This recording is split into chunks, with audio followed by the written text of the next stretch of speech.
I couldn't help noticing your uniform today. Oh, Like you were wearing a sweater, shirt, and even a necklace that says Brockton High School, right? How much of the success of Brockton reform do you think that can be credited to this? This commitment of the staff and the administrators and the teachers to the school. That's a good question.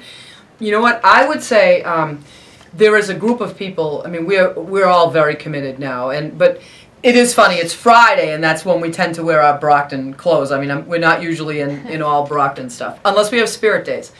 But I would say this: when we first started, 10 years ago, when we were in a mess, we did not have that same spirit. In fact, I've told the story in some groups when they've come that 10 years ago, if you were here on a day that we call the Brockton High School Spirit Day, it would be hard to figure out our school colors because there wasn't any spirit.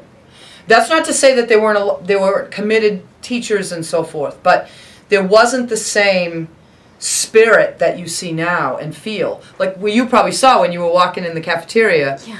Today, because it's the 11th day of a month, the class of 2011 is having a spirit day. So they've got their faces painted red and black, and we call it Boxer Pride because we're, of course, the Brockton Boxers. But that didn't exist 10 years ago. That has really exploded with the success. You know, then people are really proud of it, and it's exciting to see. It is a difference. But the success really did come from a small group of very committed people that then, trained everybody, and, slowly but surely, step by step, it started to improve. Yeah. I read in your door the thing about the small group that are I able believe to that. change.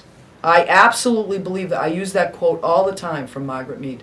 Never doubt that a small group of caring, committed people can change the world. It's the only thing that I believe that because it happened here. We lived it. Great. So. And two things that immediately stood out to me when I was visiting. Number one, everyone calls kids by their names. Yes. And you have like 4,000 4,000, students. yes. How do you do that? I am so glad that you noticed that because that's something we've worked very hard on. Very hard. Because when they feel like you really do care about how they're doing, they don't want to disappoint you. And then I think they work harder and they do more, and so it's really been an effort to change that sort of. It's a very respectful tone in the school, and the teachers need to be respectful of the students. And I always say this, even when they don't deserve it, because sometimes a teenager will carry on and say things that are disrespectful, but us. Using that tone back and being angry, it doesn't help. So you saw it. It's a low key. How can I help you? And you try to turn it in a positive way. So I think we've worked hard on that. Yeah, that's great. And the second thing was the classrooms are all opened.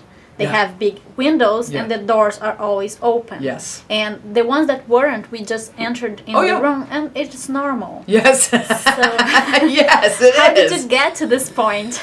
It took time. It really did take time. But sometimes you have to do things that are that you mandate. And here's what I mean.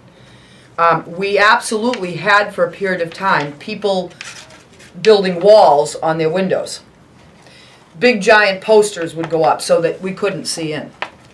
So there are some things that as an administration we did to change that, where we said, no, you can't cover over the windows. We want you to display student work, but we need to be able to see in the room. Now that's a mandate, but that's not the change that really mattered. The change that mattered was that as people started being recognized for good work, they're proud to have people come in the room. I bet you every classroom you went in, they went, oh no, come in. They're proud of the work that's going on. So it's a different mentality that it's, you don't want to hide. We want the tone to be positive and that there's learning going on and, kids aren't sleeping and, so it's all part of, I think, the changing culture in the school. Okay, so you are talking now about being positive, and I heard you talking this morning, and you have so much energy. You're so excited about what you're doing here.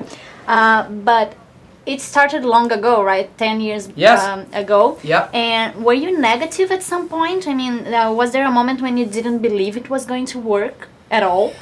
It's funny that you asked that. I would say not negative, but I wasn't sure it would work. When we started the writing, I was co-chairing the restructuring committee along with my colleague Paul, who has now retired. So Paul and I would be always maintaining a positive demeanor to everybody else, but when we had private conversations, we would question whether it was working. But here's when we felt pretty good. We thought we were onto something that would work. So we weren't negative, we were just like, oh, if this doesn't work, what are we going to do?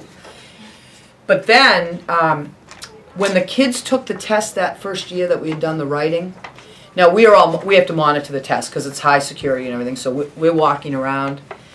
And we used to see kids leaving blanks all over the place. They just leave blanks. They'd write 2 things down and then they'd sit there and stare. And what we saw when we were monitoring the test is kids underlining, circling, writing notes, drawing diagrams. And we started talking to each other and we said, geez, it might have worked. We might have something.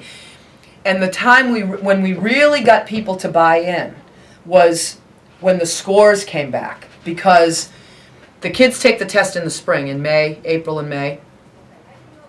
And at that time, we didn't get the scores back till school started. For us, it starts in September. So now, the end of September, we get the scores back. But before I actually got them, I got a call from the Commissioner of Education. And I was very nervous, because I thought, oh, no, there's been like a cheating scandal or something, and he said, listen, what's going on down there? And I'm like, hello, Commissioner. And he said, you are the most improved school in the Commonwealth of Massachusetts. And I'm going to come to your school to tell everybody. And so he came and he said, and I want all the kids there in the auditorium. And I said, Commissioner, there's like 1,000 of them that just took the test. He said, I want them all. And he was a very good speaker. He was very dynamic, and he said, okay. And he stood on the stage and he said, you are a school of champions in your city of champions. And you are the most improved school in the country. The kids are cheering. And then he turned to the faculty and he said, and that's because you taught better than anybody else. And that's really when you had buy-in, because for a year we had done this writing, hoping that it worked. But then we saw it did. And we cut our failure rate in half in 1 year, and then the second year in half again. So in 2 years, we went from 44% to 23% to 13%. Now we're down to 5%, but those were dramatic jumps. And so it said to us that it is working. So that sort of took away. But so I wouldn't say I was negative, but I was worried if it would work. Okay, yeah. And it did work. It did work. It did. Yeah. And it's still working. Yeah. So you've been a leader in this process since the beginning. You're still the leader of this change, let's say. Which were the abilities that most helped you? Going through this, and where did you learn them? I would say. Interesting question. No one's ever asked me that one before. I would say the biggest isn't an ability I have. I think what helped most was a team of us together. Like it was never alone. Right? I am the principal now, but I wasn't. I was a teacher. And it was this core of us who said, we are not doing well. This is not the best we can be. So I never felt isolated, alone. And I think another huge plus of this was I was a teacher. It wasn't like me as a superintendent or a mayor or saying, we will do this and this is how. It came from all of us. In terms of me personally, I think Humor is an ability, you know, it's not necessarily something you learn. It's just like we laughed all the time because, you know, it's a school and there's funny things that happen. So we always kept a sense of humor about it. And I think we also always kept a level, we always felt like it could drop, so we're never done. You know, I don't know if, do you know what I mean? Like, in other words, we're not satisfied. So I guess the drive to be always pushing ahead. But I guess the ultimate for me, in terms of my job and my work even now, but it is who I am as a person, is about work ethic. I really believe that it isn't about natural talents anybody has. It's about hard work. And there are a lot of people who are very smart and, you know, a whole lot smarter than me, and they're gifted in various ways, but they don't work hard. You know, and so one of the things, you know, I sort of grew up with a very strict father who was raising his girls to say, and he would say to us all the time, because, you know, times were different for young women, but he would say, you can be whatever you want to be. You just have to work harder than anyone else. And so I think that sort of commitment to knowing it's not going to be easy, but you just keep grinding it out. And every time we'd get kind of slapped down by something, we'd maybe take a step back, but we just kept going. We just kept going. We thought, nope, we're going to do this. We're going to do this. We didn't give up on it. So I think a work ethic has been huge because education isn't easy. It's hard. Learning is hard. And so we didn't give up on anything. And we could have, because there were people that pushed back, and we could have gone, oh, sorry. But we didn't. And I think that was huge for us. So. Yeah, this is huge. Yeah, it's been pretty huge. You mentioned that sentence earlier that it's not about, yeah. Yeah, my favorite, well, and this is how I describe it, because I always sometimes am afraid that people say, oh yeah, but it's because, you know, you have this person as a principal, or you have this person as a superintendent, or this. And it is not about, like, if I were to leave tomorrow, this wouldn't change. You know, you feel it. It's everywhere in the school. You know, it is the culture of the school. And what I always feel is that making change like this takes tenacity, not brilliance. It's not about smart ideas. It's about taking a good idea, something that worked, but not giving up on it. Just keep going, step by step. One of the books I love is called Good to Great by Jim Collins. Have you read that? Don't you love that? Yeah, it's crazy. The concept of the hedgehog who never loses focus. He can only focus on one thing, but he keeps going forward. And I think we're the hedgehog, you know, that, and all of a sudden the hedgehog got to the, you know, is moving faster to the finish line. But that's really who we are. We just have kept going in the literacy way over and over and over again. Oh, that's great. Yeah, it's been fun, huh?